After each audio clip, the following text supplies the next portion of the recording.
bunot na natin. Ayan. Tapos wow, ay. Yun lang. Putol lang spring na sa dalawa. Apat.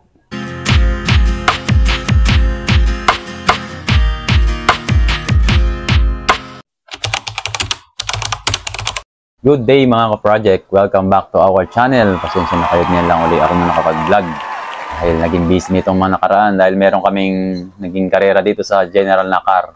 Ay madaming nagpaayos ng bike at saka nagpa-tingin, nagpa-check up.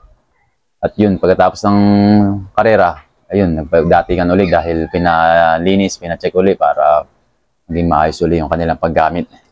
So for today's project, magpapalit tayo ng bearing ng hub na ito. Ang hub niya ay Aerowick 9.2. 6 pulse na siya. Ito ginamit sa karera at nalusong sa tubig kaya medyo yung mga bearing. At nagkaroon ng alog yung sa body dahil nung nakasakay sa frame, pag check-checkin ng bearing ng mga gulong, yung nakakabit pa sa frame sa bike, yung ganun, patulak sa side para maramdaman nyo kung naalog na siya. Pag ganun, kailangan na natin palitan ng mga bearing dahil hindi na kaya siya sa repack. Pero ito, medyo okay pa yung prehab niya, aking inaalog. Wala pa siyang malakas na kalog, kaya pwede pa sana i-repack lang. Pero ang sabi ko doon sa may-ari ay palitan na rin para isang set na siya na puro bago para mukhang bago ulit. So yun, samahan niyo ako at ating tingnan kung maganda pa ba yung loob nito. Dahil hindi pa nabubuksan daw ito simula noong binili. So yun, ito nga pala 72 clicks. Naka-skewer type. So let's go! So dito mga ka-project, kailangan natin alisin yung mga rotor dahil pag nilinis baka malagyan natin ng langis or ng grasa. Sasama siya, hihina. Tsaka yun yung naging sanhi ng pag-ingay ng mga rotor pagka pinipreno natin na contaminate na ng mga oil or ng grasa yan. Alis ko na yung rotor at saka yung cogs. Ito yung extension ng yung spacer para lumayo yung sprocket pagka ganun yung malalim.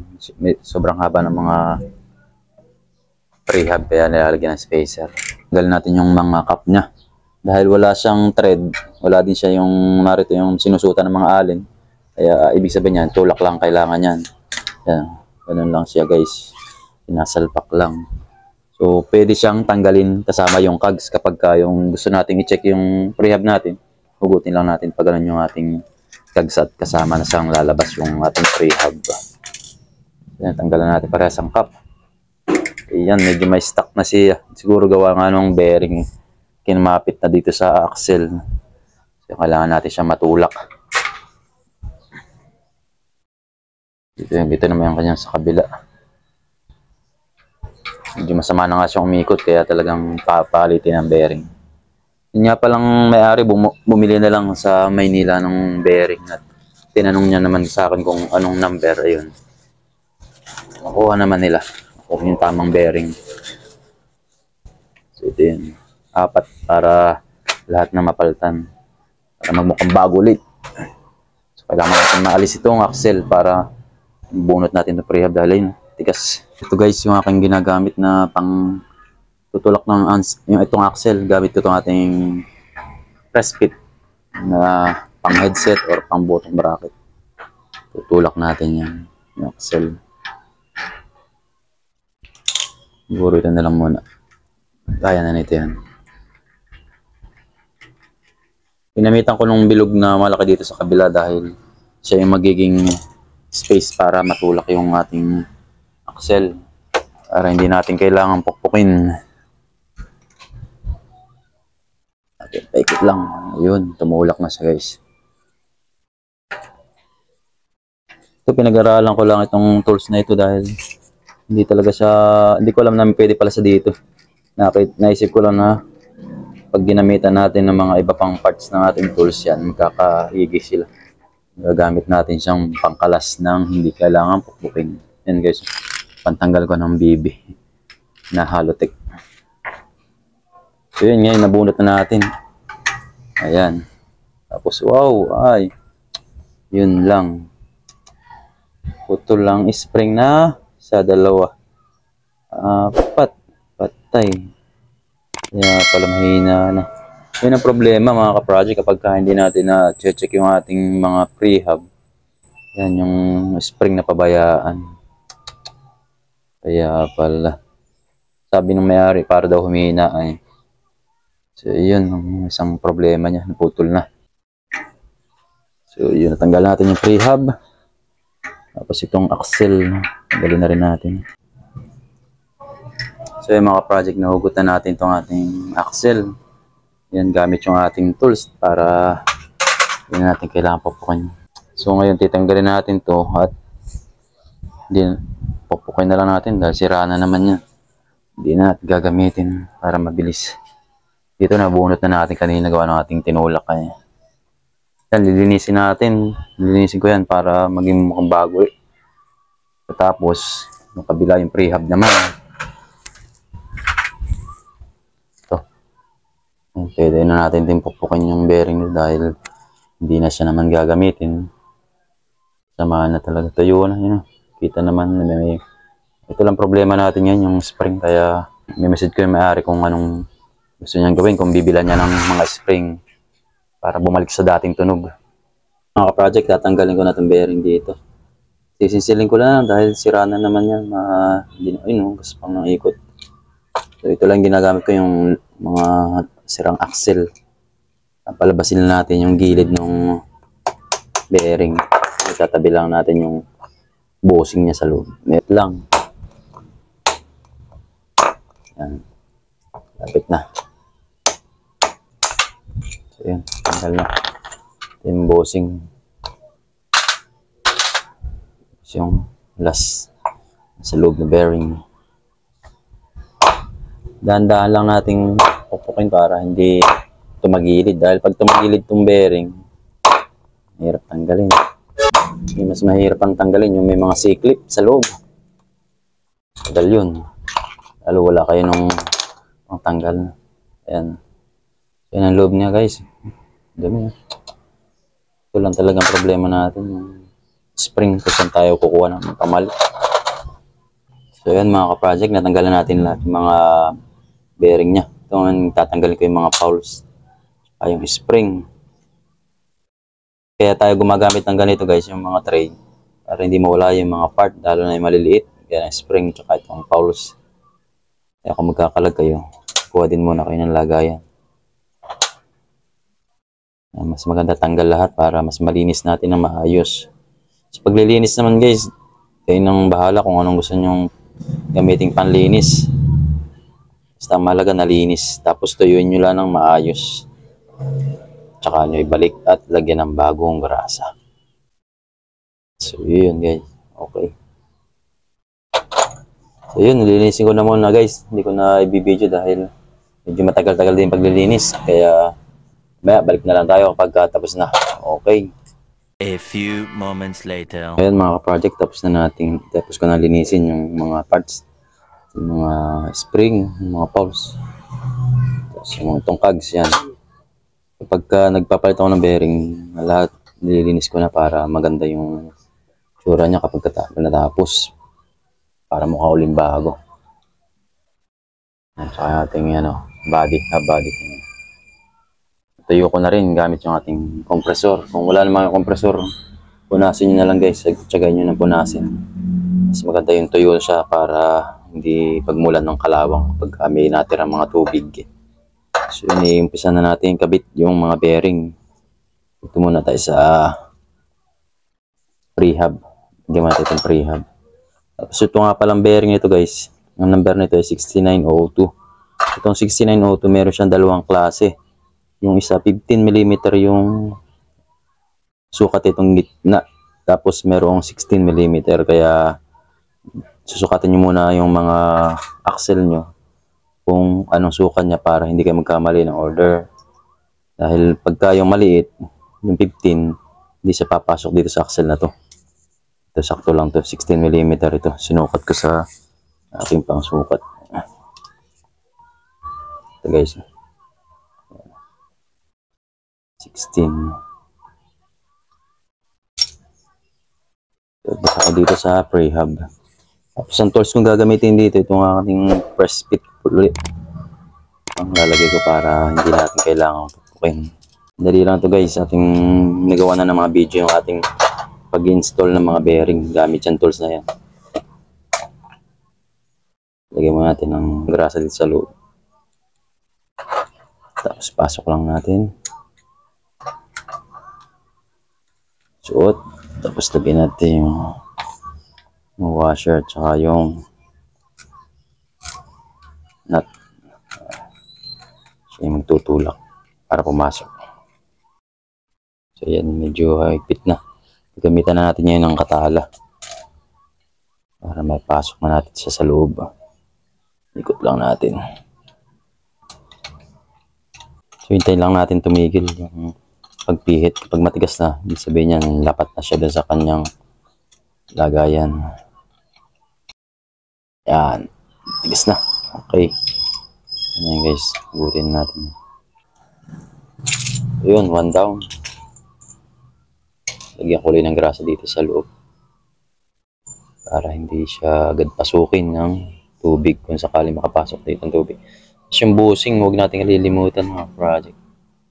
Yan, dalawa yan. Para alos yung sukat lang yan pero tinandaan ko ito isa. Ito yung narito sa loob. Tapos natin ulit bearing. Ganun lang ulit. Lang ulit yung ating tools. At yung spacer. At yung nut. So yan, gamitan ulit natin ng katala. Ito, malapit na to. Mas madali na to. Ito isang sukat lang lahat. Ayan, okay na ulit.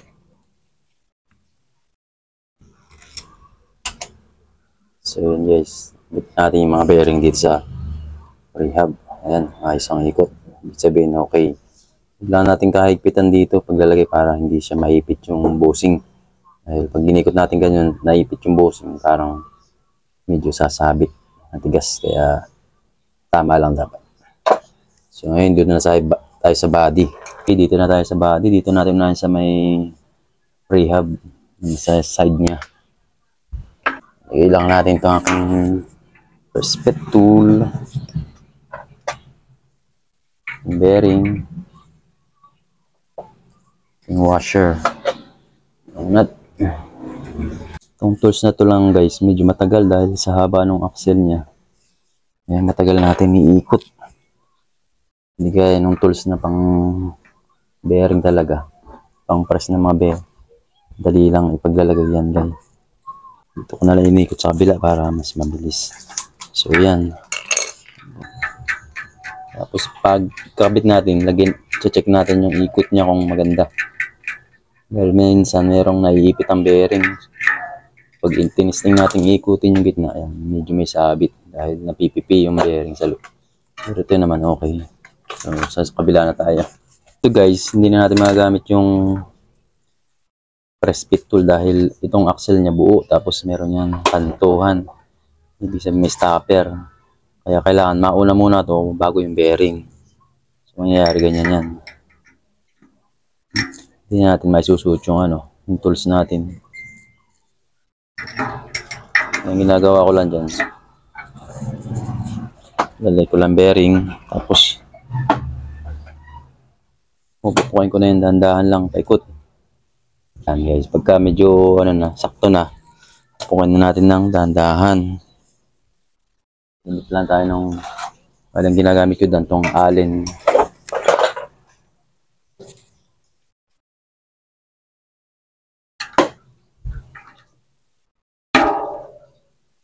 Natin paper sign kaya unti-unti lang.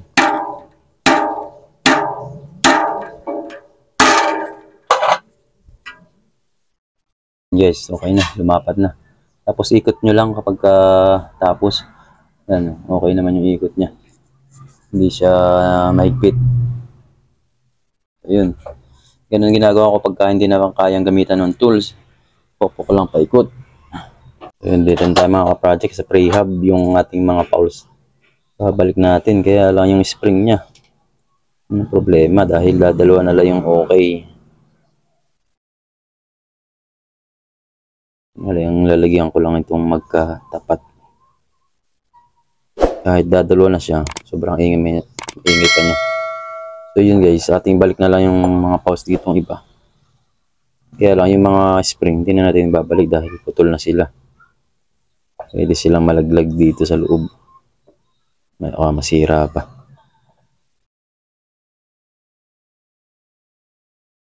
Yan, ganyan lang yung itsura niya. Tapos babalik ko na muna siya. Pwede pa naman siya magamit pero hindi yung persadong takbo. Mga chill ride lang.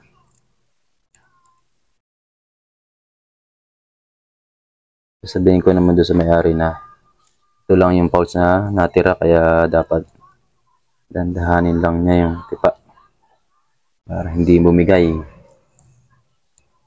Tapos ito, busing niya sa loob. Yan.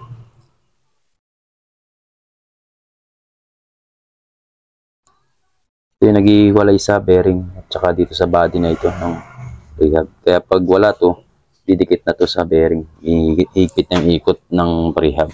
Ayan guys, lagay ko na. Pasok natin. Kanina mahigpit siyang, mahirap siyang hilahin dahil nga gawa nung dumumi na yung ng axle. Kumapit na doon sa mga body ng bearing. Pero ngayon okay na, yan, nahuhugot na. Kaya maganda yung na may maintenance yung ating mga rehab, yung mga hub. Para napapanatili natin yung madaling pag-aalis at yun nga yung kanyang pag-aayos. Tsaka mga bearing hindi agad nasisira. Hindi, so dalawa pa lang yung, yung pulse niya pero ang ingay pa rin. Dito na yung mga cup niya. So nilalagyan ko dito ng grasa sa ito para dumikit dun sa bearing, maharanganan niya para hindi siya pasukin agad ng tubig eh. Yun, saka dito sa kabila. Yun, ayos na guys, tapos na. Yun, parang bago na uli. So wala nang alog. Ito lang yung mga cogs at saka yung kanyang rotor. Itong spacer, pang ano siya guys. Dahil na maluwag pagka wala yan, kaya may spacer to. Yung 12 speed na ito pero kailangan pa ng spacer. Ibig sabihin mahaba yung prehab nitong Heroic na ito. Lagyan din natin grasa to para hindi siya humigpit ng kumapit dun sa prehab. Minsan mayroong kinakalas ako. Sobrang tigas, hirap alisin. Mga kinalawang na. May talaga.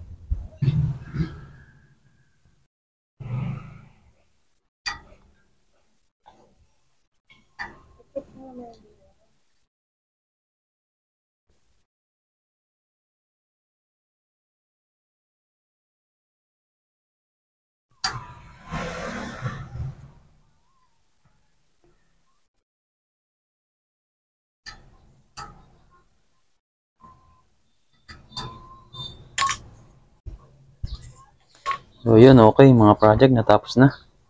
Ayos.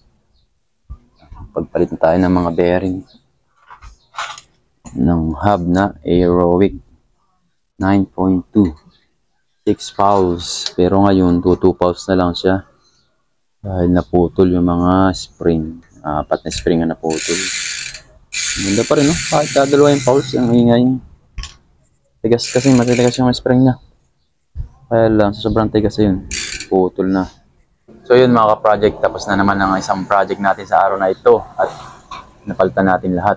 Subalit meron lang isang problema yung spring. Hindi natin napalitan dahil wala tayong available dito. At sa mga nasisira yung mga hub, huwag niyong basta palitan agad yung mga hub nyo. Kung sakaling merong alog, baka pwede pa naman siyang palitan ng mga bearing lang. Yun lang ang problema. Dahil yung may-ari ito, akala niya palitin yung hub niya. Sabi ko mga bearing lang yan. Kaya yun, bumili siya ng bearing at ngayon niya, pinalitan na natin. At yun, ayos na uli. Parang bago na, wala ng alog. Shoutout nga pala kay Mar Sigismundo. Salamat idol sa panunood sa aking mga videos. Sana ay marami ka pang matutunan.